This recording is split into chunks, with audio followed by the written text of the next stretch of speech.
We cuttin' loose. All right, everybody, it's time for another episode of DWMOD. It's Disagree With Me or Don't. You're here for the show. We got a great one this weekend. We got a returning guest. Gabe McAteer is back. We promised to have him back to find out if the Colts are legit. We're going to talk about that. We're going to get a little college basketball, talk a little bit of Purdue, Scooball, back-to-back Cy Youngs. We got a lot of stuff on the show. There's some gambling shit going off in Major League Baseball. You're going to want to hear about that. Sparty's in big trouble, man. Let's do it. We cuttin' loose. Touchdown. College football is now B1G versus SEC. Down. Put. If you ain't listening to All Right Bet with me and Andy St. Clair, you're throwing away money. Ready. All Lions fans drinking that Kool-Aid. Super Bowl. Hey, disagree with me or don't. That's how it works. Andy St. Clair, that's how it works, buddy. Get ready. Camera ready. Looking good. There we go. Look, KC hat there. I can't see it. It's black Yeah, on it's black. all black. Yeah, it's an all black. You know, this was a few years ago. They did the all black teams. Yeah, The baseball. Yeah. I got them all.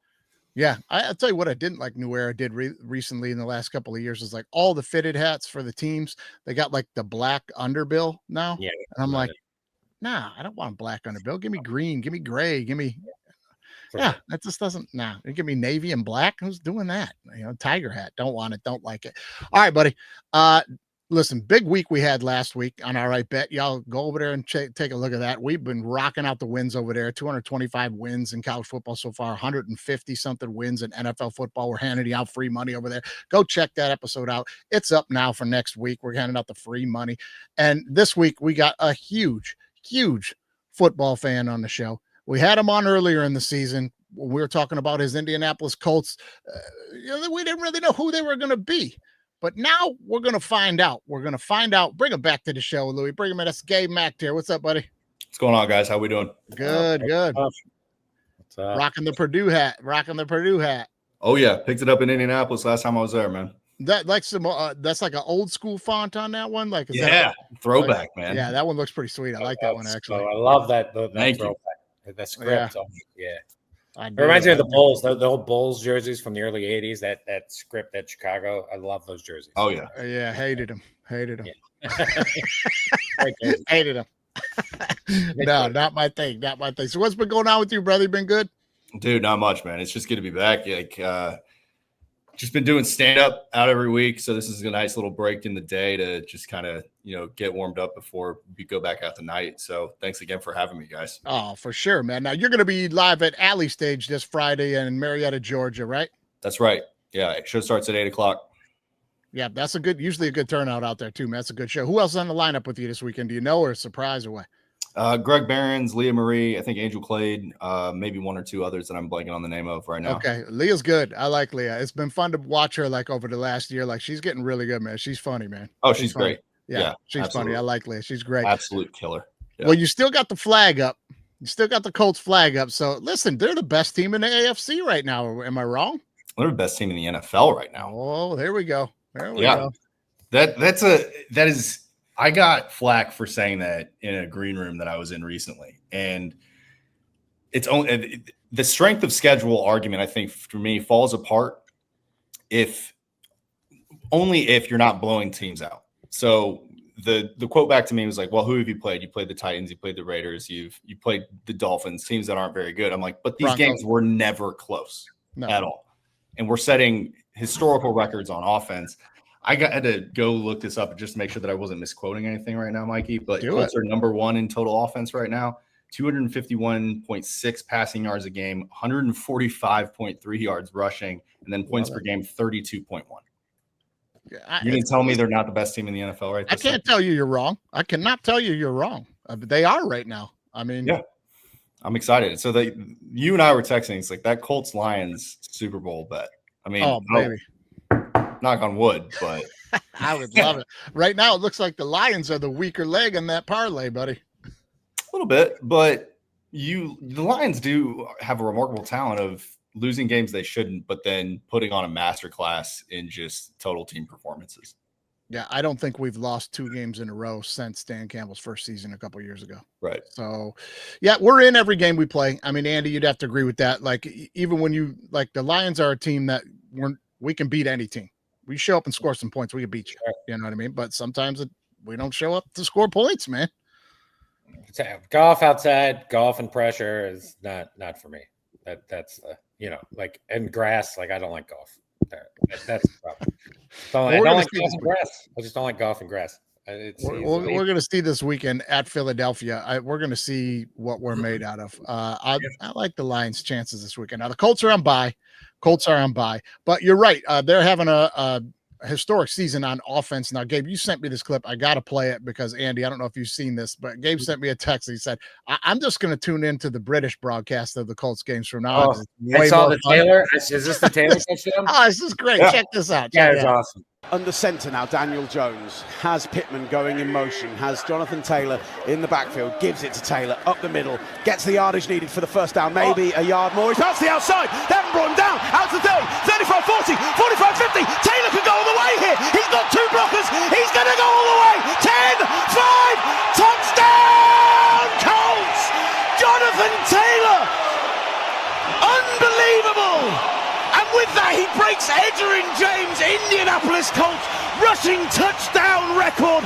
This man is special indeed, and he's carrying this team to what could now be an 8-2 record. My man, that is a pretty good call. How do I get that guy to be on the Colts radio? Yeah. It's always so fun to hear new different things when he's like, "Hunt brought him down." Like, so good. Also, the level of excitement he has for the entire thing is what I mean. He is like at a 10 the whole way. Oh yeah. Now he's clearly the play-by-play guy. My favorite part of that video is the color guy's right next to him on another headset, doesn't get a word in. Even at the end of it, when he's like, he's the 8-2 record, he looks at him and the guy just goes, yeah. He's like, I'm going to let you have this one. No need to, no notes. Yeah. What am I going to break down on that play? We're done here. Let's extra point look good. Right. That is a great clip. I love their chances moving forward. Look, they're going to win their division. Number one seed is clearly on the table. Do they need the number one seed? So this is an interesting conversation because my dad and I have this thing that it's like we almost rather be not the number one seed, but like we'll take division, starting out in the divisional round of the playoffs. But he's like, from a momentum standpoint of just keeping playing and not having that first round bye, that does help teams. That argument is there to keep teams in practice, keep them flowing. But I'm going, if the number one seed is there, I think this year you take it because there's so much volatility in the AFC. Let things play out in the wild card and then the divisional round and just see what's going on. Yeah, I think they need it, mainly because I think there's going to be some monsters hiding at the 6, 7, 8 mark this year. Because I think you're going to have Ravens at 4. I think you're possibly eyeing a Ravens Bills, a Ravens Chiefs 4, 5, and then that winner is probably going to eye the 1 seed. So the monsters are lurking, and those monsters this year are going to be, I was just saying in the other pod, like there's a possibility the Bills don't make the playoffs. I think it's kind of a fun bet, right? To bet them not to make it. But if they do get in, it would be kind of a horrifying experience to see like Josh Allen on the road, like 2-7, 3-6, 4-5. Like that would not be great to see for any team. That's why I'm saying go for the number one seed. Because the last thing I want to also see is think about it this way too. Ravens basically have to win out. And they're getting all their players back at a time that is scary. So I don't want to play Lamar Jackson when he has to win in a healthy Ravens defense. Yeah. No thanks. I'll take the first round bye and we'll take our chances. Because like I said, the Colts, when we won our Super Bowl, that year, we were I think we were the wild card. We had to, basically just play all the way through, and that helps. And that's why we, as Colts fans, kind of say momentum. We'll just take it and just go.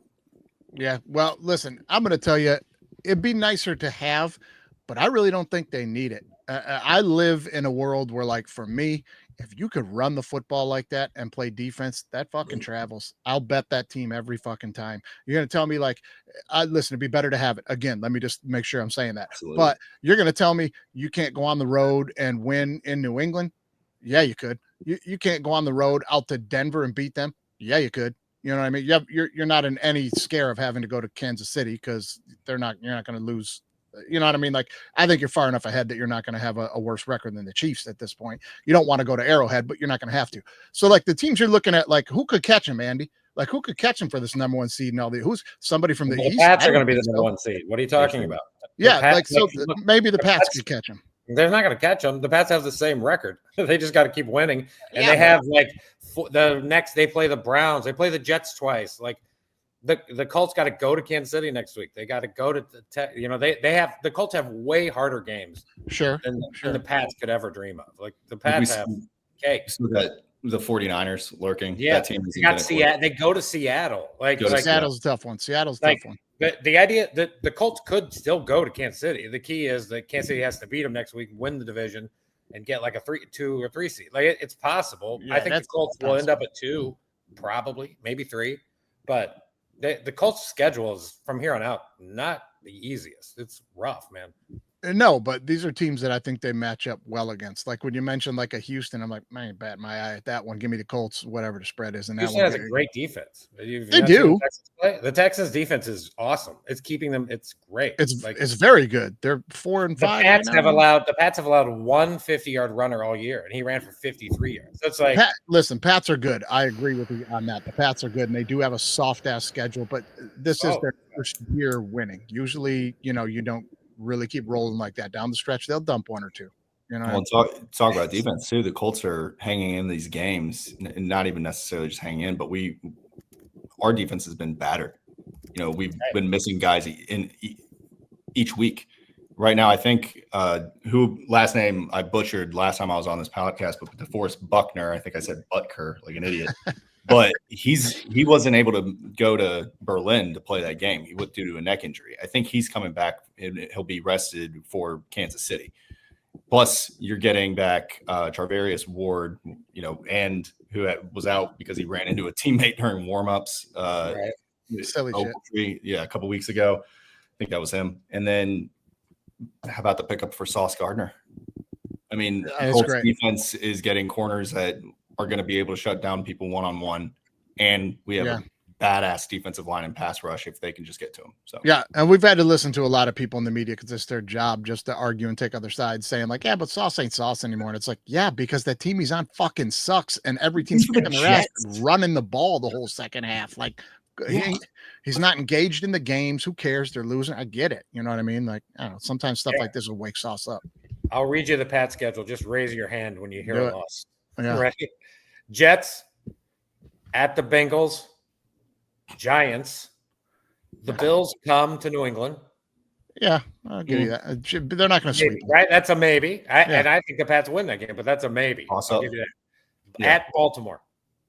I like Baltimore. Yeah, Okay? I like Baltimore. And they close it out at the Jets and the Dolphins. Like so 2. Right. 2 max. Like and I think it's probably 1. Like the Pats schedule is a joke. It is big time. If you look at the Colts, I think they could keep pace with that. Like I don't like them maybe at Seattle. That Ravens game. I don't like the Ravens game will be up in the air. Kansas City's tough one. Kansas City tough. Look, Andy, go look at who Kansas City has to play this week. They have to play Denver coming off of big game. Like that's huge for them. So win or lose, which I would prefer they win so that they're exactly. And then you're coming in against the Colts are coming in with 2 weeks rest plus knowledge of the Kansas City Chiefs. Plus, 100%. Traditionally speaking, the Colts do play Kansas City pretty well. Like we beat Patrick Mahomes when we had Matt Ryan at quarterback. Kansas City is kind of going to Indianapolis, kind of been a house of horrors a little bit for Kansas City. 100%. Yeah. You remember we won the Super Bowl. That was that wild card weekend. The Chiefs coming into Indianapolis. The score was so high, wasn't it? That game. It was, but the Chiefs just weren't themselves. Yeah. Like the Colts somehow we had the worst rush defense in the league that year and turned it around and we were the steel curtain reinvented. It was insane. Yeah. I think if you're a Colts fan, I definitely think you want the Chiefs to win this weekend. Oh, I do. Because if the Chiefs lose, then it's like then Spags and it's like it's a little more focused next week. they're going to get panicked, and I don't want them panicked. I want them right. Exactly. Yeah, it's gonna be a hell of a game. Hell of a game. Like big 2 weeks for you as a Colts fan, and for you, Andy, as a Chiefs fan. Like this weekend is huge, and next weekend is huge. I mean, next weekend could be either one of those teams playing for who will play who on the road in the playoffs. Yeah, you got to think Kansas City is going to have to travel. Kansas City is going to travel. It's just where are they going? Yeah. Andy, what's Kansas City's remaining schedule? Because there's a chance you guys don't make the playoffs. It's mind-boggling, frankly. They're gonna. I think they'll make it just because I think the Jags are horrible. It's kind of my. The Jags have fallen off big time. Yeah. And now that Kansas City, I think currently sits at the 7, but they got the Broncos, the Colts, Dallas. They go to Dallas on Thanksgiving. That'll be tough. They should beat those. Thanksgiving, they should beat them. They're bad, but yeah. And the Texans, Texans are one of those teams the Chiefs just own. It's like, I think Texans have come to Kansas City in the playoffs like the last 2 or 3 years. Yeah. It's just not great. Good defense isn't enough to beat the Chiefs. You better be able to score. Yeah. And then the Chargers come. Chargers, no thanks. And then they close it out with a real hard one. They go to Tennessee. So that Chargers game is going to be a big one in week 17, 16, whatever. That's a big game. The last 4, though, even if they lose the next 2, the last 4 is easy. Yeah. I thought I saw a thing the other day that if the playoffs started today, the Chiefs wouldn't be in. Correct. That was correct. The Jags, because the Jags have the head-to-head. Okay. Yeah. But so the Jags lost last week. Kansas City, I think, was on a bye. So it kind of the Chiefs like half. Well, Andy, you made the point before on this show, though. Listen, you can talk about the Chiefs are down and out all you want, but come playoff time, if they just get in with that 8 seed, you're going to tell me they can't go to New England and win? You're going to tell me they can't go to, wherever else and win, but Denver and win or something? Like they can. I don't want to play them. I just think, the Pats and the Colts are, I kind of, Broncos are kind of, to me, a little fool's gold. So, I like the Pats and Colts a little more. Yeah, we're going to see. We're going to see coming up. Let's jump on some Purdue basketball real quick, Gabe, before we get into the rest of our games that we're going to play here on the show. Number 1 in the USA Today poll, fell to number 2 in the AP. Houston overtakes them, but still, I mean, who cares? Early in the season, you got the best team in the country. You got to be feeling good going into the season, yeah? Yeah, the note that I have for this is we were number 1, and we will be until we're not. We're in that part of the college basketball season where too many unpredictable things happen, and just a lot of good teams. Like I think Kentucky one year when they were number 1 and had those, we don't have backups, we didn't reinforcements, drop one or something like that. It was just one of those classic Calipari teams. But so I'm going, and then also you're talking to a member of a fan base that is just incredibly humble. And so it's just going like, yeah, if we drop one before Big Ten play, don't necessarily be surprised. We have Alabama tonight. They're number 8. That's going to be a really tough game. And right now for us, I'm okay with losing one early if it means we peak later in the season, because we've all seen what happens when Purdue men's basketball peaks way too early. Everybody starts handing us flowers mid-season. And then we lose to a 16 seed in fairly small dick university. That was the most embarrassing loss I think I've ever seen any of my teams suffer. That's not fair. They would argue they were big dick university that night. I don't think that's fair. Yeah, we certainly made them look that way. Oh, yeah. But then to flip it around and go to the national championship the following year was an encouraging sign. And I think what's great about that is a lot of those guys were on both of those teams. Still got Fletcher Lawyer, and we've still got oh my gosh, blanking on my own team's name here, but Brandon, whatever that guard's name is. Yeah, exactly. Our guard who looks like Abraham Lincoln. Why am I? I'm the worst fan ever right now for having a brand podcast. But we're set. Basically returning a bunch of guys that had a lot of experience that were just absolutely coming back. So at least peak late. That's all I'm saying. Yeah. I think they got a really good they got a good shot. I mean, like you said, it's early in the season. Rankings are going to constantly change back and forth. I don't see anybody this early in the Big Ten that's going to really challenge them. I mean, who's the Michigan's going to be pretty good this year, but I think Purdue's a better basketball team right now. Yeah, but if they got, I'll just jump in because I think the Big Ten's going to be secretly good. Oh yeah. I think there's a lot of good teams in the Big Ten. I like Purdue. I think I like Purdue to make the Final Four, mainly because they have like experienced guards. Braden Smith, please forgive me. Our guard, Trey Kaufman, Wren. Like that, the guard play is incredible, and that tends to be what wins in March a little more. Doesn't mean they're going to win every game in January and February. Like, probably not. They got Oregon, USC, Illinois. Like these teams are all decent. UCLA is good. Illinois, Michigan. There's good teams in the Big Ten this year. Yeah, and he's at the top of the list. And then we've got Daniel Jacobson, look, he's I think redshirt freshman right now.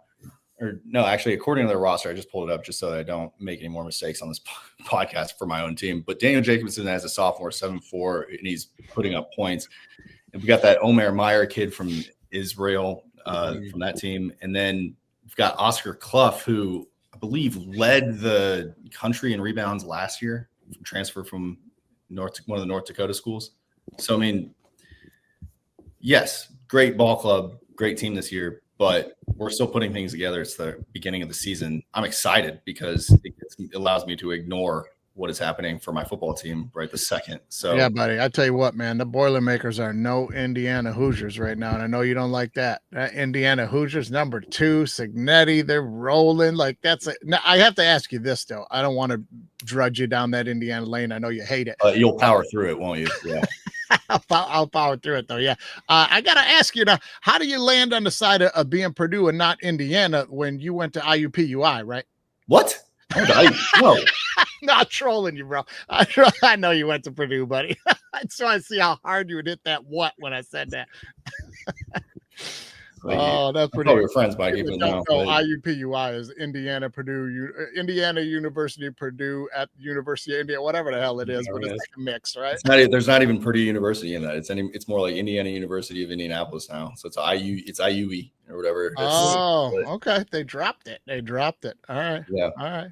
Well, it bothers me too much that I use good at football. It doesn't keep me awake at night, but it's just one of those things at the back of my head that I hear an inner voice and I'm just sends a shiver down my spine. I blame Drew Brees, man. Get involved. Give back a little bit, man. Get up there. Show your face. Get $1 million to the football program. What are you talking about? $1 million nowadays for a guy like him? Come on.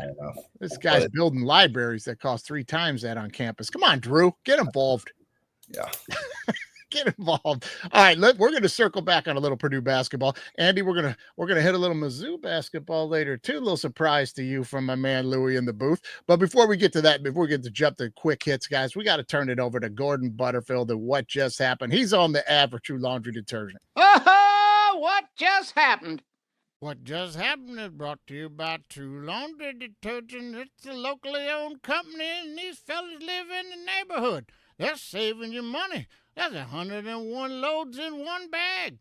They got laundry detergent and fabric softener. They've even got dry sheets for you. Got sensitive skin, they've got the free and clear. No fragrances, no dyes, no additives. Or if you don't like liquids, they've even got the detergent sheets. Just drop one in every load. There's 60 loads in that box. Just head on over to thetrueproducts.com for all your laundry needs. And don't forget to use your code CUTTINLOOSE1 to get you 10% off your first order. That's True Laundry Detergent. It's Gordon approved. Well, that's Big Manuzzi looking to break a 1984 bow jump record, but I think she's too far back. Oh, she breached a hole and they're taking on water. Abandoned ship. Oh my, let's take another look at a human being sinking a ship. I don't even think she realizes she's coming in hot and she's folded up like a warm towel and turtles it. Guess she knocked herself right into the depths of David Jones' locker. Oh my. And the crew was just having a beautiful day on Lake Elsinore until the horror set in. It's like a scene out of Pearl Harbor. Bang! And the Arizona's taking on water with their crew and the drink. But I gotta give the old bird credit. She cleared a good 12 feet. Just wasn't enough. And the gales of November came early. What just happened? Gales in November came early. It's just the Edmund Fitzgerald's anniversary was just 2 days ago, I think. I got to give it to her, man. She cleared more than I thought she was going to clear. She jumped pretty far. Could any of us make that jump? Like, she's just standing there. What made her think she could make it? She almost did. Yeah. I got to give it to her, man. I don't know if she's still alive, but she may have died. Is that a real clip or is that AI? No, that's a real clip, man. That's a It real does clip. look like AI. I thought the same thing. It's Yeah, an I was old, like, it's like you can tell by how grainy it is. It's an old news clip from like, they got the lady in the boat in the front is like out here for channel 25, the lady's going to try to do it. The people that go into the drink in that video are, oh my God, them old ladies are just waving. And next thing you know, they're underwater. That's fucking hilarious, man. Let's do it.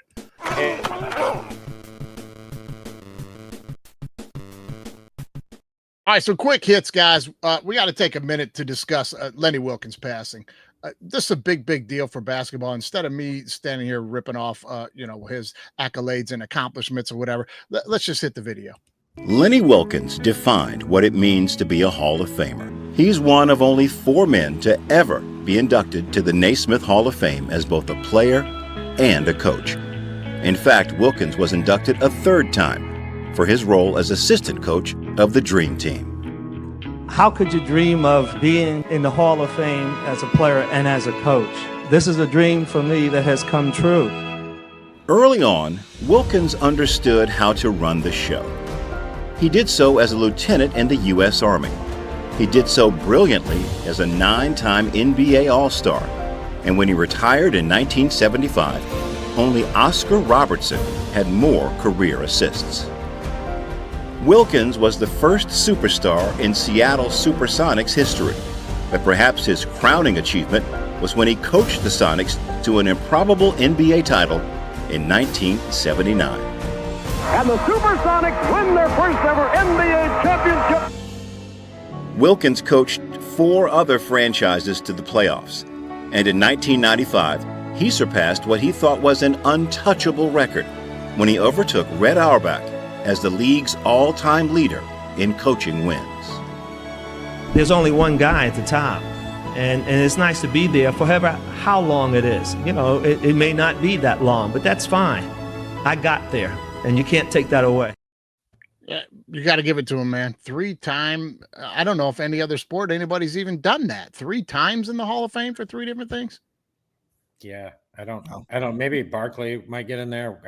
Sometimes they put like announcers, and maybe that inside the NBA crew gets in there, or But yeah, somebody else from that Team USA maybe. But wow, Right. man, like a lot of people don't realize. But I can remember when he got the all-time wins away from Red Auerbach and being like, wow, man, that's crazy. It's an incredibly short list. Legendary. Yeah. Oh, legendary for sure, man. So tip of the cap, Godspeed, Lenny Wilkens. Man, come on, man.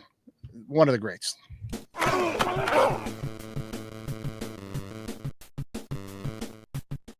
I wanted to play this one for you guys and get your take on this because you know where I stand on this. But Merrill Hodge had a little something to say in the press. I don't know if you guys have seen this, but he said that has been ESPN's goal for nearly a decade now is debate and argue. All you have to know is how to debate and argue.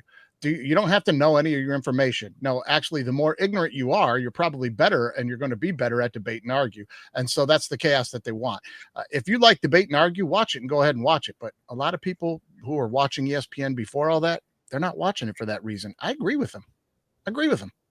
Yeah, it certainly explains why we'll never have a career on NES with ESPN, right? No to our sports knowledge, the 3 of us, as I butchered my own basketball team's roster. But yeah.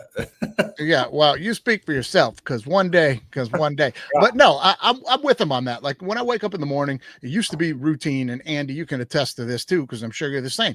I get a little coffee going. It's early in the morning. I'm gonna do something. I'm gonna flip the TV on in the background, and you wanted to flip on Sports Center. You wanted to see some highlights. You wanted to see some like who's in first place, what's going on in these divisions. You wanted like some sports news and information. And now you can turn that thing on at 7 in the morning. From 7 till noon, it's nothing but both channels just flipping get up for first take. And it's nothing but yelling and screaming and arguing. I'm not getting any information. I hate it. I don't know. Andy. No, I'm with you. I having YouTube TV and I haven't had ESPN for a few weeks now. Like the only thing I've really missed is maybe the Monday night game. Occasionally I'll watch Van Pelt Sports Center, but outside of that, and that's like mostly Sunday night because I'm like, oh, I'll rewatch football highlights like a maniac. But outside of that, I got to tell you, I miss the games, right? That's it. That's all I miss on ESPN is the games, like some basketball, football games. But outside of that, I'm not watching those. I don't miss the shows. No, Also, you can get them as a Yeah. podcast if you're dying to listen to you them. could die. Yeah, right. I mean, the only two you hit the nail with Van Pelt. I like Van Pelt's show because it's like it's informative, but there's also discussion about some sports and stuff. It's not just let's argue a side I don't even believe in just so we can argue. Van Pelt show's great, and I still love Pardon the Interruption. Pardon the Interruption's great. Oh, PTI. The only drop in my day is when I'm not actually like my mornings have been much more calm because I have a very similar morning ritual of get up, coffee, Sports Center, but I feel at peace not having to deal with the dregs of debate that are about for some reason, always the Cowboys. And it's just going like, I don't care. Dumb shit. So PTI is the only thing that I'm missing. And that is actually informative. You know, Mike Wilbon and is fantastic, both and Tony Kornheiser too. So it's just going like, this is the actually like true source of news. And while they do debate, it's also it's two intelligent people that are debating. So right. As a sports fan, I'm missing out with that, but also I'm going, I got all the time in the world. Either of you have any more specifics on what's going on with this, debate between Disney and ESPN and YouTube TV? Because it seems like everybody's going for YouTube TV's side of the argument here. I think that's what it is. I think it's something about they're trying to get Disney to, there's a price, whatever the price point is. Like it's, they want to play, Yeah.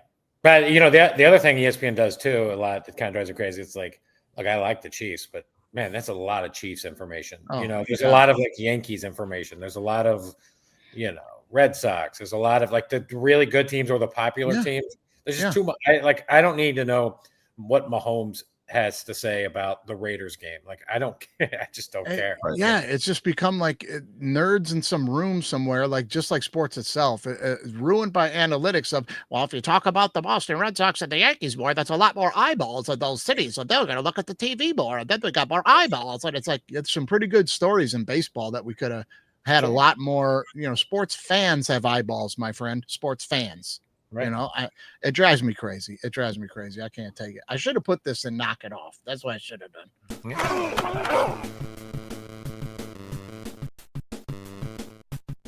Knock it off, ESPN. That's what I should. Just get back to some real shit. By the way, to your point about the YouTube TV, I don't know if you guys saw they were making like Greeny and everybody that's hosting shows. They were making them read that disclaimer. You guys probably don't because you switched. Yeah, they were making them like halfway through the show. They'd be like, okay, now before we go to commercial, Green would be like, before we go to commercial, you have to know that if you're upset about not getting your games on the ESPN and the YouTube deal, you should go to this website, and it'll be on the screen. Go to this website and let them know that you're not happy about it. And they were making them all do it. And then they gave it. Yeah. Well, listen, they gave that thing to McAfee, and he goes, okay, now I got a disclaimer here. We're not doing this. You want me to sit here and argue on behalf of billionaires who are going to make more billions of dollars to go look at some website? And he looks at the camera and goes, that's not going to work. Nobody's going to stop watching the show and go look at that. We're not doing it. Yeah. I was like, yeah, he's hilarious sometimes, man. That's great. That's a cult too. Yeah, he is great, man. I do love him. Sometimes he's an idiot, and I'm like, what are you doing? And then sometimes I'm like, hey, I'm glad he's got a voice going. Anyway, let's get to some no way. No way. There's no way. No way. Let's hit a little baseball real quickly. Now, Tarek Skubal won back-to-back Cy Youngs, with the Tigers. He is the first pitcher to win back-to-back Cy Youngs since Pedro did it in 99, which some people argue is the greatest 2-year stretch of a professional pitcher's career ever, because I think they forget about Bob Gibson. But anyway, great, right? Now, here's the big dilemma. Are the Tigers going to sign him? Should they bring him back? I'm a Tiger fan, so I'm dialed in on this. What do you guys know about this from what you've been hearing outside of a Tiger bubble? Go ahead, Andy. I actually don't know much about it. I definitely think they should sign him, though. He's young enough. Like, he can, when you give him 4 years, it's not like the Tigers are going to go out and sign a bunch of hitters, in my opinion. And so I think they got to kind of keep leaning into the power of Skubal. And I definitely would sign him because I don't want him to go to the Yankees. But definitely sign him. I think sign him. Yeah, I think I kind of want to. Gabe, you've been following this? You don't really have much of a choice but to sign him, from my understanding of it. I mean, Mikey, it's your team. You might have more information on it than I do. But why would you let a 2-time, in this case, back-to-back Cy Young winner walk away? I'm going to tell you why. Scott Boras. It's the agents again. Scooble's like, I don't want to say Scooble's demanding. Boris is saying 400 million, and they want like a 9-10 year deal, and they want 400 million. And it's like, sorry, man, we're not the Dodgers and the Yankees. Number one, we can't eat that. We can't eat that for 10 years. We can't do it. Okay. Number two, this is a guy who he has 1-2 Cy Youngs in a row, and I do love him. But this is a guy that's already had major arm reconstruction and won't pitch past 6th innings. Afraid to pitch count, end of 6 innings. He's had games where he's could go the distance for a shutout, no hitters, stuff like, and he'll be like, no, I'm done. It's end of 6, pull me. You know, It's like, I'm not paying $40 million a year for the next 10 years for a guy. I don't know how long he's going to be around, which also, as the Tigers, we're not the Dodgers and the Yankees. You drop $40 million on this guy. Sure, you might get it back in the first 5 years to your team, but you don't have any money to pay anybody else. We don't have it. You know what I mean? It's like, it's one of those bittersweet things where like, we'd love to keep him. We've offered him what you're talking about, Andy, shorter years for like, I think 200 million or something. And the reports are we're $250 million apart in more years. And like, him and Boris are not going to budge on that. And as the Tigers, I'm like, I love you, buddy, but we're trading you next year. We can't do it. Does that make sense? I mean, yeah, of course. I'm a Royals fan. Yeah, I understand. Yeah. I didn't even put that together. You're sitting there going, yeah, trade him. Yeah, I mean, what you're saying does make sense. Yes. Yeah, I'm sorry about your farm team to the Yankees or Dodgers, but I mean Dodgers don't really need them right this second. So yeah, logical destination going to be the Yankees. Probably, or Boston. They're in the mix there too. I mean, everybody always says Dodgers and Yankees. I think Dodgers are pretty much done on spending right now. They don't need them. That would be You saw that World Series. We had enough to survive a doubleheader in one. Right. Right. Game, so. Maybe the Blue Jays go out and offer them the money. I don't know, but like, that's actually an option. We always overlook the Blue Jays deep. Yeah, they were number 5 in spending this year. Blue Jays are wide open in that thing. You know, there are some teams that people don't consider. I always forget that. Boston, Houston, maybe. I would throw out the Cardinals. Cardinals for sure. Cards will spend money, and they need someone, to like. Cubs got money to spend. They notoriously don't do it, but they got money to spend. Yeah, right. They could spend it. All right. Yeah, they only spent money during one small little stretch when what's his name was the GM and they won the World Series. I can't remember his name, but he was with the Boston after that. Theo. He's the only time they spent money. But anyway, for years they've never spent money. But that's the thing, guys. We can't do it. We just can't do it. You want to stick around for 4 years and we'll give you the 180 or 200 million or whatever, you know what I mean? Like, we can do that because we can get out of that at the end of it and survive. We can't give you 10 years, $400 million. No, sorry, buddy. No way. There's no way. No way. Can't do it. All right, let's play a little game. Let's play a little game here. We've been doing every weekend. No way. Now, this is going to be for points. You guys are going to shout out the answers. You guys know the drill. Andy knows the drill. Gabe, we picked up doing this since you were last on the show. But here we go. So this week we're going to have a little fun with over-unders. Okay, so we're going to do it a little bit different this week, Andy. I'm not going to put photos up and you guys are going to shout out the answers. We're going to alternate. Andy, you're going to go first. Okay, I think so, right? Louis, is that how we're doing this? Andy, Louis, then Andy. Yeah, okay. Andy, you're going to go first. I'm going to give you a question, and then you're going to give me an answer. And then Gabe, you're going to get to say over or under. It's kind of like Price is Right. Price is Right here. Okay. You guys will get the hang of it real quick here. Now, we're all familiar with Gino Auriemma, UConn basketball coach. He is in his 41st year as the head coach for the UConn, right? Same here, Andy. I was like, I didn't know it was that many years. Crazy. 41 years he's been the head coach there. So that is over 1,400 basketball games. How many games do you think Auriemma has lost out of those 1,400? How many losses has he taken, Andy? Gosh, he's so many runs. So I put the number. He's going to say over under. I'm going to put it about 368. 368. Over or under for you, Gabe, on 368 losses? Under. He's one of the most consistent coaches that we've seen. Yeah. Kudos to Gabe. Check this out. It's going to blow your mind, dudes. Okay, there's Gino. A little picture of Gino. Now, over 1,400 games. 1,251 wins, 165 losses. Is that nuts? I mean, it's insane. It's one of the constants in life. One of the life, death, taxes, and Gino being a terrific basketball coach. How do you he's the only 41 UConn years of full college basketball seasons and only lose 165 games? He's the only UConn coach that I can stomach. So, well, yeah, okay. Well, we understand why. We understand why national championship game, but that's all right. Hey, you got there. You got there. You know, a lot of teams can't say that. Okay, let's jump on this next one. Now, you're up first, Gabe. Andy, you'll get a chance for over under. Matthew Stafford has started 240 games in the NFL. 240 games. Of those 240 starts, how many times was he ever accompanied by a 100-yard rusher?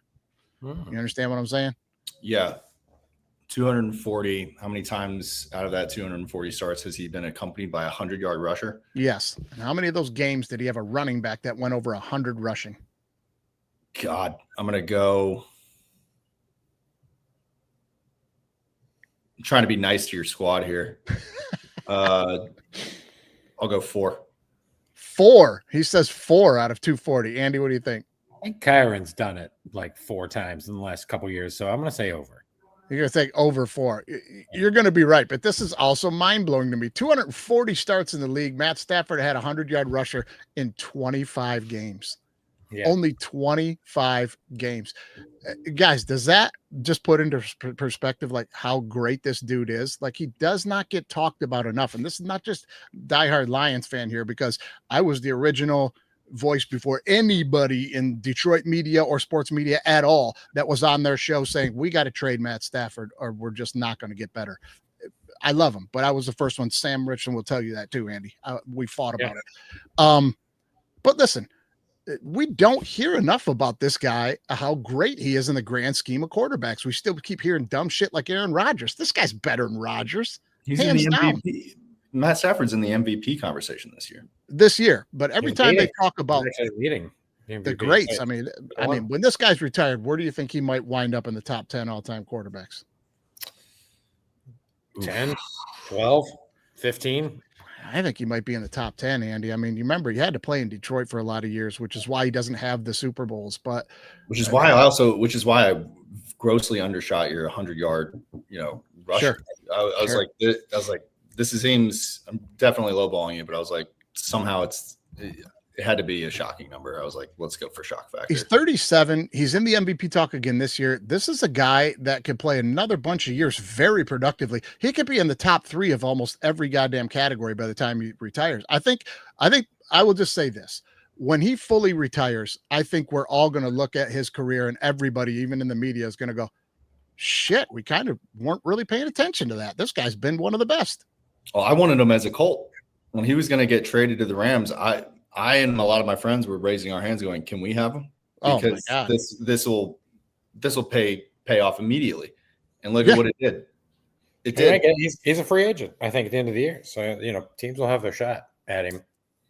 You could go get him. You could go get him. All right, now, but yeah. That takes us 1-1. You guys are all tied up. Now, Andy, you're going to go first on this one. Okay. I need you. I'm going to tell you right now, Purdue basketball has won 1 national championship. 1932, they won the national championship. How many Final Fours has Purdue been to? How many Final Fours, Andy?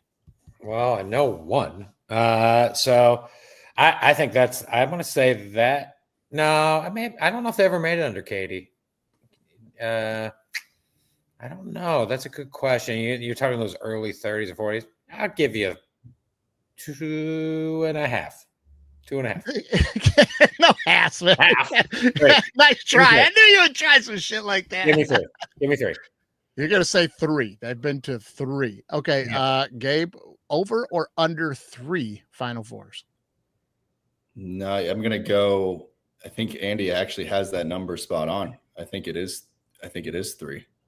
Dude, that's crazy because it is 3. 69, 80, and 24 are the years there for their 3 Final Fours. So what do we even do on that, Louis? We give them both a half point. You both get a half a point.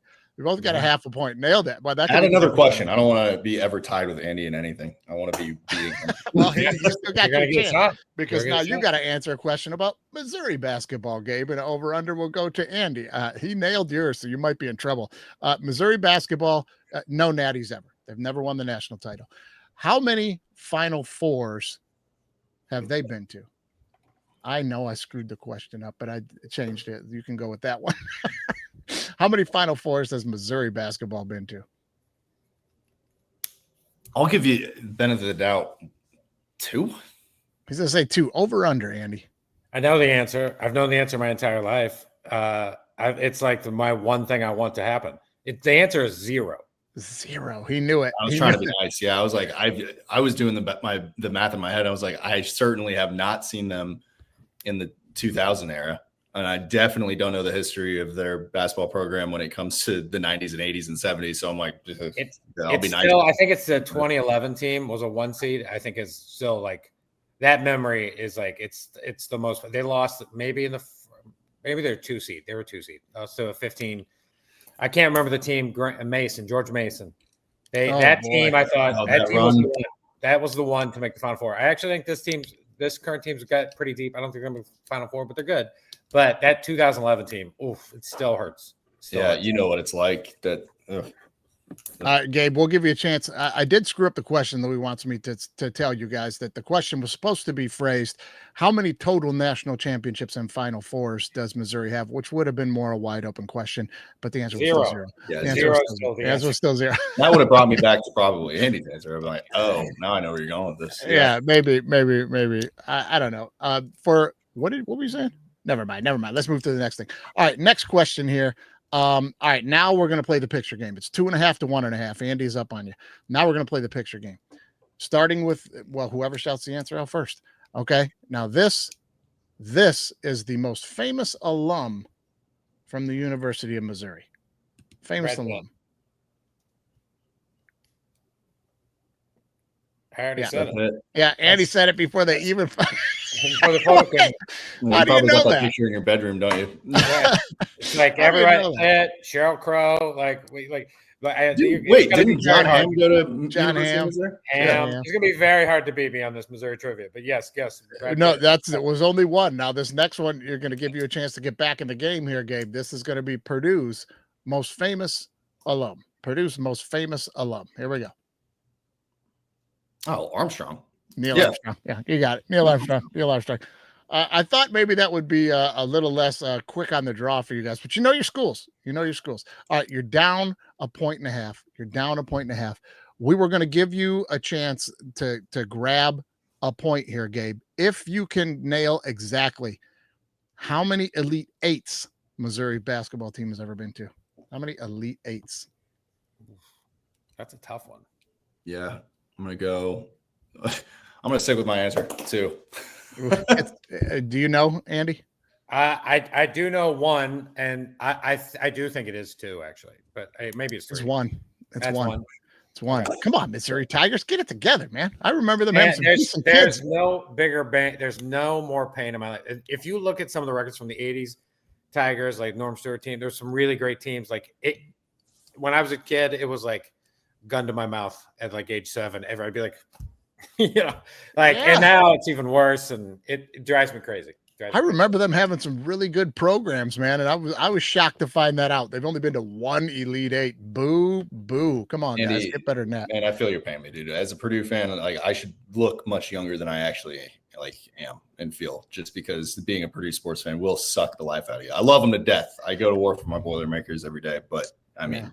Yeah, there's a great. I always told this Missouri story in basketball. I don't remember the year, but Missouri had in a hotel 3 basketball coaches, and they were going to hire one of them, and it was Bill Self at the time, where he coached like Tulsa. I think Painter was another one, and I think the third one was Quinn Snyder. And Quinn had just come off of Duke, and they chose the worst of the 3 coaches by far. They chose Quinn Snyder. This might be bias on my end, but those Painter rumors, we were like, there's no way the school lets him walk. And we heard about it. It broke our hearts. And then we were like, but it was over within a week because we were like, you're not getting out of West Lafayette. You're staying right here. Yeah. We want to. The Painter to Missouri rumors were hot many years ago as well. Like they always Painter. Like I was like, please pay Painter $1 bajillion, but at the time, they didn't. They just weren't that interested. So All right, man. So Andy is up 4.5 to 3.5 here, or 3.5 to 2.5. 3.5 to 2.5. Final question worth 2 points. You could take them, Gabe, or you can give it up. We're gonna play an old Scottie Pippen ad here, and I need you guys to tell me what is the name of the sandwich spot this ad is for. Okay, Mr. Submarine. you won't be able to tell me till the end, but I need the full name. Here we go, and they're gonna say it. Chicago's original submarine, Mr. Submarine. This is 1 6-footer. I can't handle one-on-one. Ladies, let's have a party. Choose from Mr. Submarine's great lineup of your favorite subs. Mr. Submarine's king size sub, a regular Ladies, sub let's piled have a high with your party. favorite meats and cheeses. For the best tasting meal around, Mr. Submarine is the real stuff. Chicago's original submarine, Mr. Submarine. Can either one of you make out what they're saying every time they say that sandwich? We can both hear them say Mr. Sub at the end. That first part, can either one of you make out what the hell they're saying?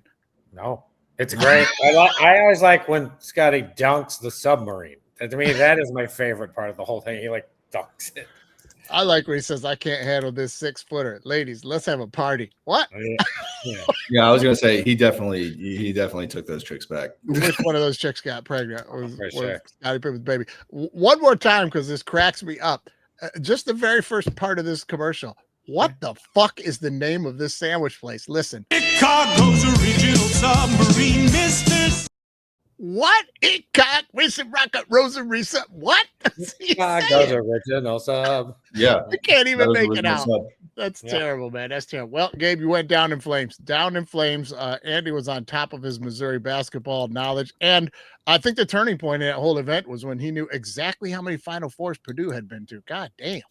That's crazy. The Missouri side of it, it's not hard to have that information when the answer is zero or 1. Yeah, I was gonna say I was trying to be nice. So like, I'm a Yeah. guest of the show, big fan of the show, but I'm like, I'll be nice to Andy. I won't be that. It's very Okay, nice. all right. It keeps me up at night. When Missouri was, now I'm getting in the loop. When they were really bad a few years ago, every night I would just go to bed furious. I'd just be like, God damn it. Yeah, Like, I believe it. They were I like believe it, man. 7-25. It drove me crazy. Still does. It will. All right. Well, let's get to this fight. Let's hit down some of these knock it offs because we got to talk about this Class A and Ortiz deal. All right, everyone. Time to do me a favor and knock it off. Okay, we've been following this story real closely on the show since it first broke. We were talking about it, Andy. Emmanuel Clase and Ortiz, the relief pitchers for the Guardians. I'm sure you're familiar with this, Gabe. These guys got pulled like 2 months left in the season, and MLB came in and were like, you two done, pack up your locker. They don't play again. And we were like, okay, they're fucking guilty. I mean, right away. We played a clip on this show a long time ago during the beginning. I think it was our anyway, it was before the World Series, clearly. But all the pitches were on there. Like he would come in the game, hit a guy, then throw one in the dirt, and it was like all these lined up, and they got him. And then we find out in court this week that $5,000. So Clase was given $5,000 to facilitate Ortiz throwing a ball in the dirt or hitting a batter at a certain point. And then he got $5,000, and Ortiz got $5,000, and then that went up to $7,000 a piece, and they did it again. And there was more than $500,000 won on these bets. What the fuck are these two idiots doing? Yeah, there's a question for your over-under game, by the way. Yeah, right? Like, what's the difference in money made and what these guys got paid? Like, Andy, help me to try to get in the head. I don't know Ortiz. He might have been out of baseball in a year or two, but $7,000 ain't shit.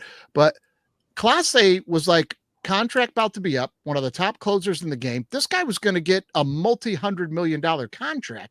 $5,000? What's he doing? I don't know. It's like when these athletes like get DUIs. I'm like, you can have Uber. What are you doing? You can also just have a driver, like a lot of teams just do that now. Yeah. It's like, hey, you're in the city, you're in trouble, call Alex. But even with that, like he's drunk and he made a bad decision because he's not thinking clearly because he's fucking drunk and no one tells him no. Do we know he wasn't drunk? Do we know that? 18 times? I mean, these guys did it like, I don't know, man. At the end of the day, if they did this like 10 times, they made $50,000. Like Clase was in a position to get a contract where he was going to get $50,000 a pitch. He's a closer. I'm like, I don't know, man. I can't make any sense of it. The dollar figures are mind-boggling for throwing your career away. but 65 years in prison they're facing, which is also a striking number. I'm going, does it need to be that steep? I was talking about that. Yeah, I was talking about that with my wife the other night because she's an attorney. And she was like, "What? How 65 years? People rape and murder and get out in 25 years. What are they?" I know. That's exactly where my mind went. I was like, these are two nonviolent perpetrators. That's one of those multiple charges things. Like there's racketeering and defrauding and gambling, and they're like, it's like 10 years for this, 5 years for that, 10 years for that. It'll be all concurrent. But 65 years, these guys are gonna go to jail. They're not just gonna lose their money here. They're going to jail. Like, I don't get it, man. It's like the basketball one too. The dude from the Trailblazers, I think, right? Well, he's like 10 grand or something he got, and then they all won 150 grand that weekend. And a guy showed up at his place, like the FBI's got him. A guy shows up over at his place, and he got like 25K cut off the thing, for acting like he was hurt and leaving the game early. And I'm like, you're out of basketball and probably going to prison for 25 grand. And you had a multi-million-dollar contract, right?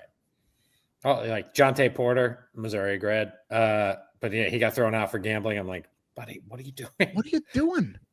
Yeah, I guess for the love of the game, I don't know. I don't know. It's not worth it to me. Well, this has spawned Major League Baseball to, I guess, put out demands that I don't really understand how they do this, but like they put out the demand that you're not allowed to bet more than $200 on pitches. You know what I mean? On the, what do you call it? Futures on pitches, and they cannot be included in any parlay. So you can only bet $200 on that one bet, single bet. I guess they have power to tell the gambling places how they're allowed to gamble. I guess that's how this works, but that's how that works now. That's all banned, man. It's got to be. You turn on NFL Red Zone, sponsored by FanDuel. Every sports podcast is sponsored by some sort of betting site. That's crazy. So, Major League Baseball is doing it too. I imagine that they get some sort of say. We did a whole thing on the show when the sports gambling years ago, when sports gambling first started to be on the ballots, places to be legalized and stuff. And at that point, the NBA was the first major league to get into bed with the betting agency. They invested in them, they bet on them, and had a contract with all these different betting sites, DraftKings and things like that, where they got the injury reports and inside information from the locker rooms days before the public would. They had an actual contract and deal with that. I'm like, we're fucked. It's over. It's over. Nothing's pure anymore. Nah, it's crazy. All right, everyone. Time to do me a favor and knock it off. All right, we'll wrap it up on Knock It Off here and get back to what we're supposed to be doing here, the Big 6 Picks. But this has been fun. But let's end it with a little story about Michigan State Spartans. They are now on 3 years probation. They got busted for having illegal players playing in the games, guys that were ineligible, weren't cleared. Illegal players playing in the game. They get 3 year suspension.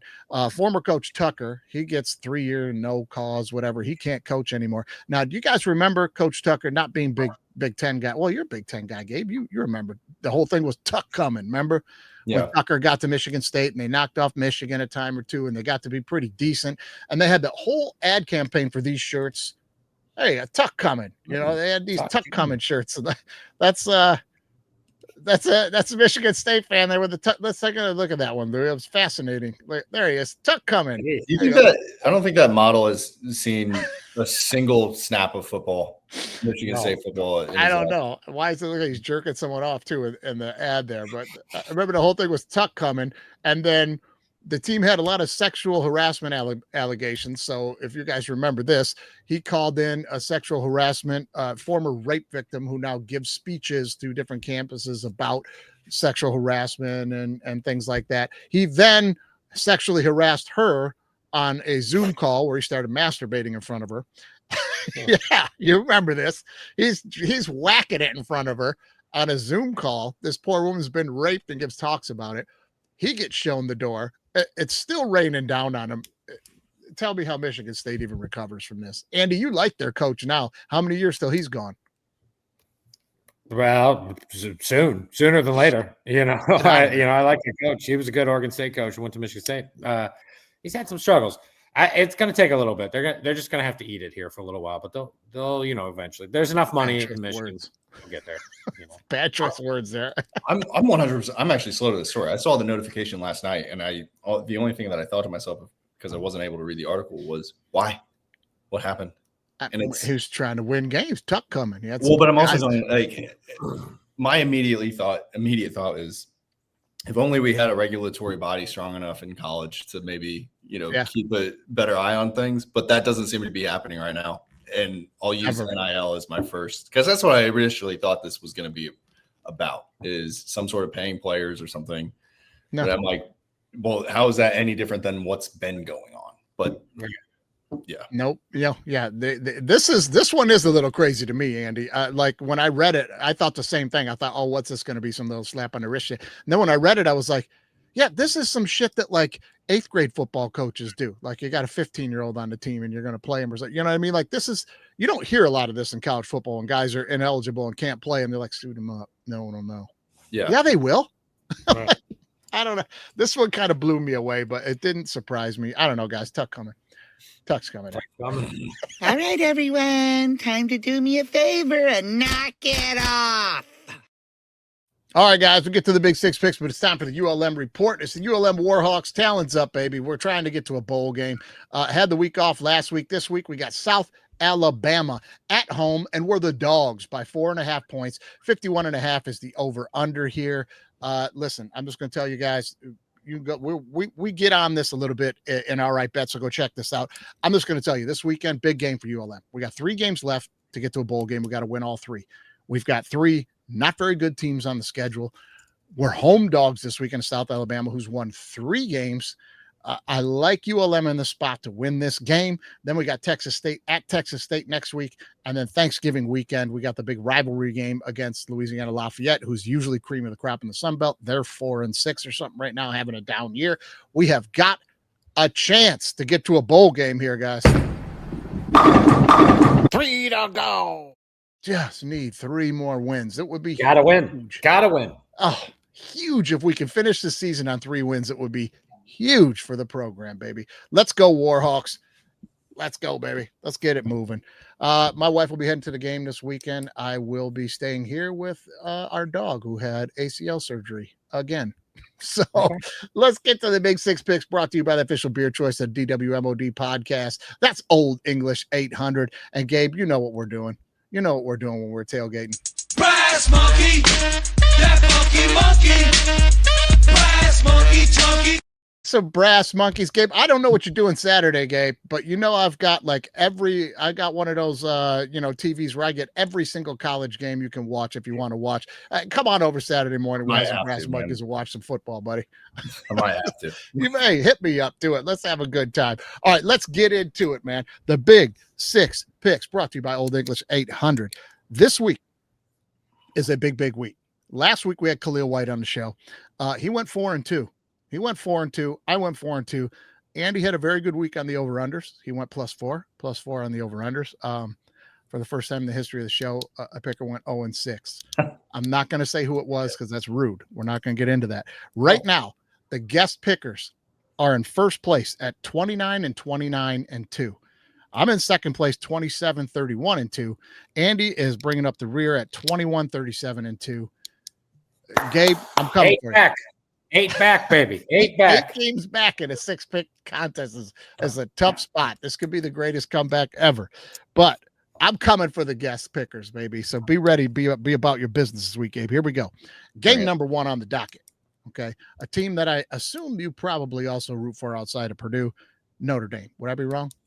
Fuck no. We hate Notre Dame. Are you kidding me? I just want to, I don't know. I'm not trolling you. I just didn't, I had no idea. I knew that. Thin ice, Mikey. I knew that. Listen, Louis put me up to all this. The IUPUI thing was his deal too. And I thought that's a good one though. That's a good one. Listen, Notre Dame -11.5 at Pitt. The over-under is 55.5. Must-win game for both these teams. Notre Dame's got to win and win big to stay in the playoff conversation. And Pitt needs to win to stay alive in the same damn thing and has a shot at playing for the conference championship. Where do you land on this, buddy? Who do you like? I like Notre Dame. I don't think Pitt will cover the spread. And the only reason I'm saying that is because look at where we were at in the college football season. Notre Dame, while given a lot of favoritism, still has to prove a lot of points. So I like them going on the road and beating a ranked opponent, and I like them running up the score because that's what Notre Dame is just going to do. Okay. All right. Andy, what do you – oh, sorry, over-under, though, 55.5. What do you think on that game? Oh, I'm taking the over on that. You take the over on that. All right, Andy, where are you at? Always the same thing last year with Notre Dame. It's style points, man. They don't have a conference championship game. They got to have style points. They got to win by a lot. The other thing I think you can argue in this game is that this is not necessarily a game Pitt has to win. They don't have to win this game to get to the playoffs because they got Georgia Tech and Miami coming up. So quasi could be a look ahead spot for Pitt right here. Like they don't have the Notre Dame game doesn't matter to them. They're not going to make the playoffs as a wild card. But having said all that, I am going to take Pitt. I will say before you do that, mainly if you want to have fun with this Notre Dame bet, and I got to take some shots here to climb back into this contest. So I'm going to take Pitt. But you should bet Notre Dame, find different spreads, and they go higher. Because if Notre Dame wins, I don't think it's going to be by 3. I think they're going to win by 14, 21, 28. Bet minus 19.5, bet minus 21.5, bet minus 27. Alternate lines, baby. Yeah. While I don't root for Notre Dame in any capacity, I'm all too familiar with what they're going to be doing this season. So yeah. I like Notre Dame to make the playoffs. So I think Notre Dame's probably going to win, but I'm going to take Pitt. I'm going to ride with Pitt. I think they have, they'll be in it. I think they'll be in it. So I like Pitt. I like the over, but okay. Pitt, I just think Natalie comes over, but we'll see. All right, listen, I'm going to be on the same page as Gabe. I'm going to roll Notre Dame on this one, but I'm going to be honest with you. If this thing was 14 points, I'd be on Pitt. I think this is going to be a better football game than people think. I think that the big time bettors know it because this thing's only at 11.5. It's at 12.5 now. It's up to 12.5. Well, we're at 11.5 for this one.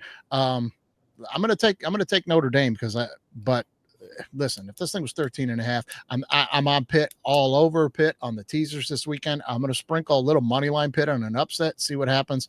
I think Pitt's a good football team, but I'm going to be on Notre Dame and the over for the sake of the contest here. All right, let's jump into a game that the media is hyping like you wouldn't believe.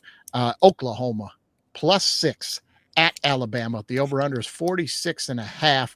Andy, what do you think? I like Oklahoma. I think they're just a straight up live dog here. Like Alabama has not played a defense as good on any on their schedule as Oklahoma. So, what was the over under? 46.5. Oklahoma needs it. I like McAteer. I love it at 6. It makes me a little more nervous. At 7, I love Oklahoma, but I'm going to take Oklahoma. I think that I would probably sprinkle the money line on this too. I just think there's an opportunity for the defense to mess with Bama. But both defenses are going to be good. I'll probably lean the under, so I'll take the under. You're going to take the under? Okay, I'm going to tell you. I'm going to tell you right now. For me, I'm going to be on Alabama here. McAteer has not been the same since he's been back. I think I saw a stat the other day where he's had since he's come back 3 touchdowns to 5 interceptions or something like that. I understand they put up some points against Tennessee the other week, last week, but Tennessee, as you always point out on the show, Andy, their defense couldn't stop a cold. So that didn't surprise me. Alabama's a different dog. I'm going to take Bama, and I'm also going to be on the under with you, though, Andy. I think this is going to be an under game. I think Bama gets out front and just shuts it down. That's what I think. Gabe, what about you? I'm going Alabama. I like your logic. In fact, I think I'm picking Alabama because it's a similar position that Notre Dame finds themselves in. I think Alabama is going to try to work really hard to secure that number 4, spot in the not only the nation, but just make that playoff case that they desperately need. It's hard to go against somebody that has my first name in John and then is 1 letter shy of my last name. Yeah. Because I do want to root for my Irish and Scottish. I don't know what, his background is, but Irish and Scottish brother. Because I like John McAteer. But you're right. He hasn't been playing terrifically. His stat line isn't anywhere close to where it should be this late in the season and being a true playoff contender. So give me Alabama.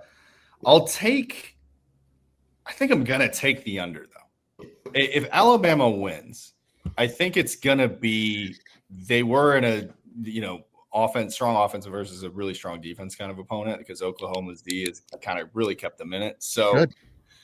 Yeah, I'll take the under. Okay, we're all on the under there. So Bama, and Andy rolling with OU. That could be your chance to gain a game there, Andy. There we go. Yeah, both of them. You guys are on the same page. I'm alone. I love it. Just keep going. I hope it happens again. Give me a shot to really be behind.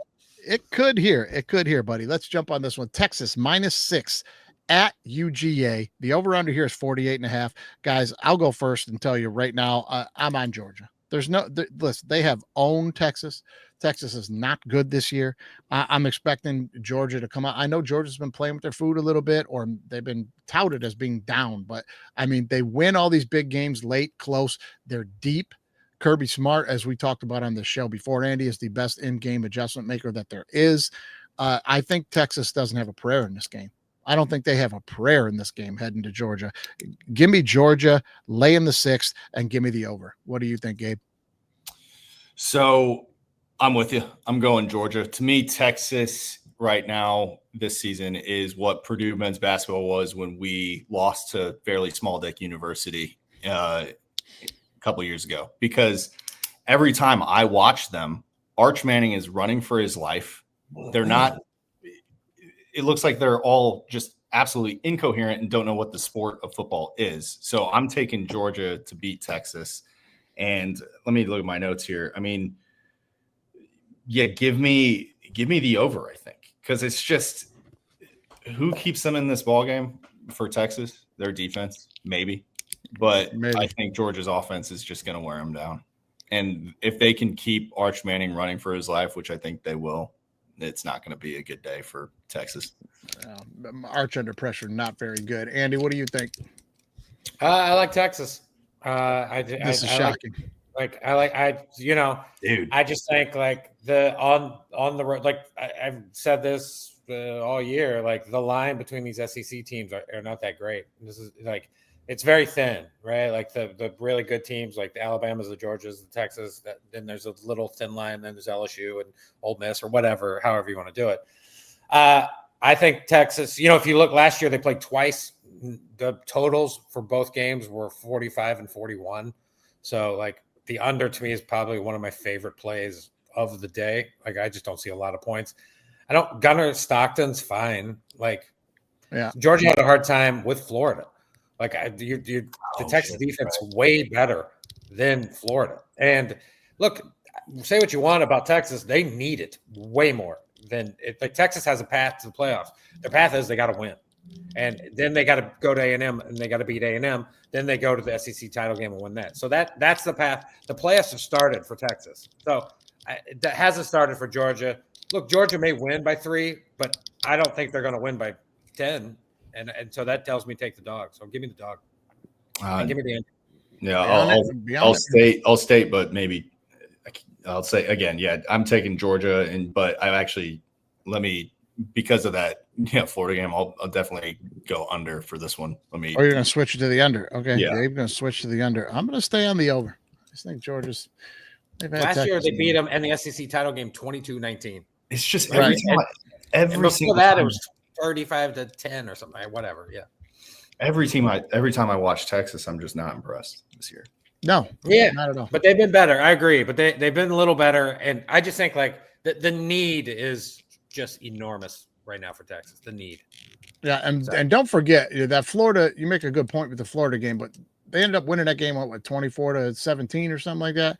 And the dude took a knee at the one. He was walking in for another score, so it was really going to be like 31-17 in that game. So. I mean, but the point is, it was close until the end. Yeah. Florida's had that kind of season, though. You're not wrong. Florida's had that kind of season. All right, now, Gabe, really quickly, give out your Instagram handle for everybody if you want to check out where your next bunch of shows are, stuff like that. Oh yeah, at Gabe McAteer on Instagram. You can, I always post the stories and everything like that for when I'm doing gigs. So yeah, at Gabe McAteer. Thank you, Mike. Okay, yeah, throw that out there for sure. And now listen, if we got any fans out there that are from Fairleigh Dickinson, you better be ready for your inbox to start getting hammered, buddy. Well, all 6 fans from Fairleigh Dickinson. Oh, they're gonna start piling out here. They're gonna be piling out. All right, before we get to the NFL, you know the deal. We're required by law to play a disclaimer for discussing gambling tips. So here's a disclaimer. What advice do you have the kids not to gamble? So with gambling, there's no such thing as losers. There's winners and quitters. So you just got to keep going and just keep. And you gotta you gotta phone a friend and you borrow money. You borrow from your mom, your dad, your sister, your brother, and just friends. And then there's no such thing as losing. It's a winning sport. There it is. Thank you. There it is. Let's go. There it is. Don't be a quitter and keep gambling. There's your disclaimer. Let's get to the NFL games. It doesn't say what kind of disclaimer you have to say, Gabe. It just says disclaimer. So there we go. You said disclaimer. You didn't say it was going to be good advice or not. There's the disclaimer about gambling. Take it how you will. Hey, Bears +3. Bears been hot. Bears +3 at the Vikings. JJ McCarthy seems like he's actually going to start 2 games in a row. Going to play this week for the Vikings. Over under at 48.5. Gabe, who do you like? I like the Bears in this one. I mean, the Vikings kind of coming to life, but I don't know. Divisional game. The Bears are actually just looking impressive as they actually have an offense this year. So give me the Bears, and I think I'm gonna take the over on this one. I mean, it's kind of shocking to me that what was the over? State the over again for me, Mike. 48.5. 48.5. Yeah, give me my notes here were saying take the Bears but take the over because it's been a track meet the last several times I've watched the Bears. And I think the Vikings can at least maybe stay strong enough on offense. They are getting Aaron Jones back. So, yeah, let's see what happens. Yep, that's what I'm going to say. Listen, Aaron Jones is coming back. This team that likes to pound the rock a little bit. They have the ultimate confidence in J.J. McCarthy, and it shows. Look, the kid hasn't been lighting it on fire, statistically, but he's got great receivers. The more he gets settled in, that's going to go even better. Aaron Jones being back this week. But here's the thing I like the most. This is the worst spot ever for the Bears and Caleb Williams. Just when you think you're comfortable and you've got your offense figured out and you know what you're doing and you're feeling good about your fucking self, you're going up to Minnesota to play Brian Flores. No, sir. Give me the Vikings to win this one and give me the under as they confuse the hell out of Caleb Williams as he starts to get a big head. Andy, what do you think? Tough spot. I would not say. What did you say? It was not a Bear spot. You said I think it's a great Bear spot. Like the Bears are underdog. If the Bears were like -1, then I'd be like, this is a Viking spot. But I think the number it's a Bear spot, right? Also, it'll be the first time JJ has played any team twice. I take the Bears defensive coordinator. If you want me to put money on one of these 2 quarterbacks, it's not JJ McCarthy. I can promise you that. So. Look, I've said it earlier, maybe it was in the bet pod, which is like it's just one of those years where the Bears just like kind of find ways to win, and the Bears are going to end up somehow 11-6, 10-7, and we're all going to be like they're going to get murdered in the playoffs, like whatever. So I just can't get away from the Bears in this one. I just can't get away from it. I don't think the Vikings are fine, but what is good about JJ McCarthy? He's got swag. I give him enough to win, baby. Yeah, but also, I mean, think about it this way too: the Bears' defense forces a lot of turnovers. I mean, that's kind of their strong suit right now. So I'm kind of going. That's why I'm sticking with the Bears. Offense is putting up points. Vikings defense is good, but I mean, hey man, you're also going up against. I mean, Mikey Gus Johnson, right? Like. Kind of offensive guru who's already kind of know Brian Flores' game a lot. Oh, Ben Johnson. Yeah. Ben Johnson, my bad. Yeah, right. Yeah. Hey, I think the key for the Bears too is Dennis Allen's a really good defensive coach. And I think the Bears have been a little better slowly. They're not perfect. They're not great. The Bears are probably the biggest fraud NFC team record-wise. But they find ways to win, and I think there's something to say for that. So if you're going to give me 3 points, yes, give me 3 points. All right, over under, Andy. Give me the under. You take the under. Yeah, I'm with you on the under there. I'm with you on that one. All right, biggest game of the week for you, Andy. We got the Kansas City Chiefs who are going to try to Raven-esque make a run at this division from behind and take it down the stretch. Kansas City laying 3.5 to Denver, who's the home dog in this one. 44.5 is the over under. I'm going to tell you right now, I'm going to be on KC. I'm not going to be on the other side of KC. I understand from our history on the show here, Andy, that this is a spot where 3.5 is too many. Chiefs are not going to cover, but this is a road game. This is not Chiefs at home. So maybe it plays the other way. I'll let you wax poetic on all that stuff you know about this, but I'm going to take Kansas City and the under. Andy, what do you think? Andy Reid off a bye week. Pretty good. He's really good. He's real good. But too many points. It just is like the Chiefs are on the road a little tougher right now. They're not fully prepared. I'm not saying this Broncos team is better. If the Chiefs can win this game by 7, I'll be like, oh, I'll be a little surprised. So I'm going to take the Broncos. I'm going to take I'm going to take the plus 3.5. I like the hook. Broncos should have beat Kansas City last year in Kansas City. Remember, it was that block kick that made him go 90. So, Peyton, pretty good. He'll have him prepared. I also think it was a wonderful gift for Denver to win 10-7 against the Raiders. I think that gives a little more mustard for Peyton. It also makes me think, I also kind of thought when watching that game last week that Peyton wasn't pulling out the full playbook, personally. I thought he just pulled out just enough to beat the Raiders. So I like the under. I think this game, both teams are going to drag it down. I like the under, and I like the Broncos. All right, Gabe, what do you think? I like the under, but I like the Chiefs because the Broncos have been doing a remarkable job of winning games in only one quarter. They play one quarter of football each week, it seems.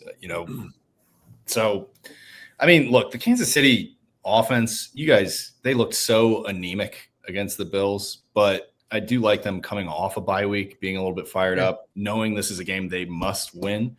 So give me the Chiefs. I do think it'll be a low-scoring affair. I think it'll be like you said the line is what, 48? 44.5. 44.5.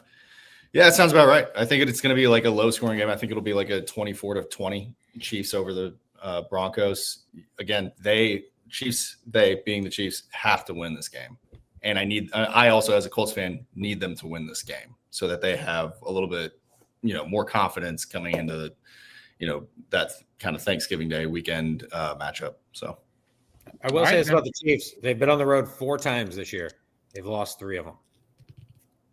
Get on the Denver money line.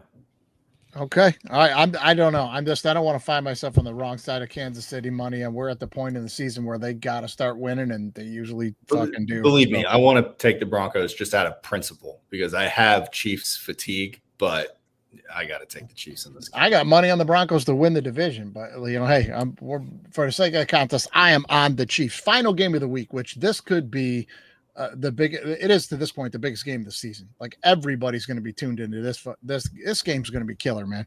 Seahawks +3 at the Rams. The over under here 48.5. Gabe, go ahead. This is damn near to me just a pick 'em. Both of these teams look really good. I'm taking the Rams because they're, quote, at home. I mean, it seems like nobody I don't know. I say at home. That's more of I guess it's more of a Chargers kind of situation that I'm alluding to, which is you go to a game in LA and it's 95% Steelers or 95% Chargers. They like the Rams. That's more of a Chargers problem. But I'm going to go with the Rams, and I'll go with the over because I do think this is going to be a high-scoring affair. I mean, have you guys seen their points per game? Both of them, yeah, they're both kind of unstoppable. So. Yeah. I hope it's a good game. I think it'll be a track meet. I like offense. So, but give me the Rams. I'll take the over. All right. I think Seattle's the better football team. I just do. I'll probably have some money on Seattle money line. Again, just like the Broncos, though, I have money on the Rams to win the division. I kind of need them to win this game, but I'm going to be on the Seahawks, man. They just, outside the Colts, I think the Seahawks look like the best team in the NFL right now. They run the football. They can score points. Sam Darnold's playing well. This defense is good. They're playing better on the road than they are at home, which is weird for Seattle, with the 12th man. But listen, I just really like the Seahawks team, and they're clicking right now. And this is a good spot for the Rams to get knocked down a notch. They've been winning some games. I'm going to be on the Seahawks. You're going to give me a field goal? Give me the Seahawks +3, and I'll take the over. Andy, what about you? Yeah, it's a tough one. I guess, the Seahawks truly, I feel like they haven't really played anybody. Like if you look at their schedule, it's like the Jags, the Texans, the Cardinals, they played the Cardinals twice, Commanders, Steelers, Saints, who's the good teams they played on that? I just don't get it. Fair. Yeah, but to their argument, they've been curb stomping teams. I mean, they've beaten teams up there, and they're better on the road. That's the thing. This defense is better on the road. I feel like I have to take the points, though, just because I feel like it's the same with the Broncos. I like the Broncos game and the Bears. I got to play the number. And the number tells me the number of 3. It's also the Rams start so slow a lot of the times. They did against San Francisco. They came out and destroyed, but they start pretty slow. So I'm going to take the Seahawks, and I'm going to take the under. I just think something about this game is like Darnold is, I don't know. I don't trust Darnold really as well. So it's a coin flip. I'm going to go Seattle though. There's not too many passengers left on that don't trust Darnold bus, man. We're all stuck on that Jets vision we had. And that dude he went to Minnesota, played great. He's gotten to to your point, Andy, we had to see him play some really quality teams yet. There's no defense he's played. There's no real defense. He's been carving them up, to Gabe's point, though. He's not like Darnold of old would be like, oh, he's just barely winning these games against bad teams. He carving them up. They carving him up, man. It's a very similar argument to Indiana Jones. Like if he wasn't carving them up and, winning and putting up points, then I'd be questioning Sam Darnold as well, but that's just not the case right now. Yeah, I got to give the kid the benefit of the doubt right now until he don't. I don't want to get in front of that train right now. But Andy, you'd love to get in front of a train. I'm definitely getting in front of it. I'm definitely saying that Seahawks played two good teams. You're right. They've lost to both, and they've lost to Tampa and they lost to San Francisco. Outside of that, like look at the look who they've beaten: Pittsburgh, New Orleans, Arizona twice, Jags, Texans, Washington. I'm going to do something you won't see on ESPN ever. I'm going to do it right now, and I'm going to say you both make really good points, Andy. They haven't played anybody really good, but Gabe also correct. They've been curb stomping them. What do you want them to do? They're the teams in front of them. So I'm going to say you're both right. You're both right. We'll see this weekend. You know what I mean? I don't know. Makes sense to me. Both points valid. I would also argue they've curb stomped the last two. Outside of that, it hasn't been as many stompings as your memory is of the last 2 weeks, which they have destroyed the last 2 weeks. Yeah. You know what? Put me on the Rams. I've talked myself into the Rams. Rams -3. You're switching to Rams? Yeah. Switching to Rams. Andy's switching to Rams. I'm going to be so mad when Seattle wins this game, and I knew it. The Rams, I mean, they have a better fan base than the Chargers do, obviously. Rams, Lakers, Clippers, Chargers. Hey, listen, you can tell me I'm wrong or call me a homer if you want to, but Rams are the best quarterback in football right now. Matt Stafford is killing it, man. And he's had problems all over that receiving core. Injuries, Puka's not been playing. It doesn't matter. Plug him in. Stafford's doing it, man. He's playing well. I got to give it to him. Gabe, appreciate you coming out and doing the show again, my man. Always a good time. Come playoff time, man. Maybe we'll have to get you on for a little playoff pick 'em with the Colts and see what they got going on, man. If you're down for that, dude, absolutely. You guys know I'm a big fan of this podcast. Thank you guys for having me. Always a pleasure to come on and do this. Always down to be a guest, man. So thank you. For sure, man. Maybe I'll see you Saturday for some brass monkeys and football, buddy. Let me know. I like it, man. I might have to take you up on that. All right, brother. We'll see you next time. We cutting loose.